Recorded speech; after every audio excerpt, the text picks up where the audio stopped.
ती मुंगीला मी दाखवतो. आता आलो इथं कसा आहे ना त्यापाशी नंबर 1 नाही, इथं नंबर 1 ही होतं सुनीपल होतं.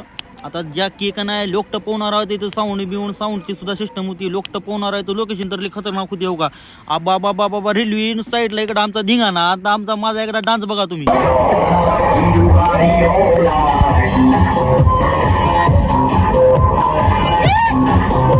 जिंदगी में थोड़ा सा नहीं मजा भी करना चाहिए हो. तुम्हाला कळत नाही थोडं नाचावं पण लागते. जिंदगी की यही रीत आहे, हर के बाद जीते. आंघोळ बिंगोळ करून आमच्या दादाकडे निघालो होतो. दादापाशी दादाची आमच्या गाडी सोडायची होती. दादाकडून रातभर गाडी घेतलो होतो, रातभर फिरलो. आता दादाची गाडी सोडतो, मला पण आता जायचं होतं औषधाला. आज आमच्या दादापाशी आलो. दादाची इथं पर्सनल मीटिंग चालू होती खतरनाक. दादाचं वजनच असेल आमच्या खतरनाक. इजूभाई आमचे दादा आमचे बोलत बसले होते, मला बांधून आणल्याने ठेवले होते इथं. जाऊ द्या म्हणलं आता बसावं म्हणलं. त्यांच्या दोघांचं उगं ऐकत बसलो होतो उगं. मग काय आमचे दादा उगा उतरले गाडीतून. आमचे इथं उगा गणेश भाई आमचे गणेश भाईपाशी गाडी दिली. गणेश भाईकडून पवन दादाने गाडी घेतली. पवन दादाने म्हणली बस मागे आता, म्हणली तुला जन्नत दाखवतो म्हणली. आमच्या दादाने मला सगळीकडे फिरवले. दादा खतरनाक आहे तो. दादा ते इशे नाही. गणेश भाऊ आमच्या मागे बसले होते.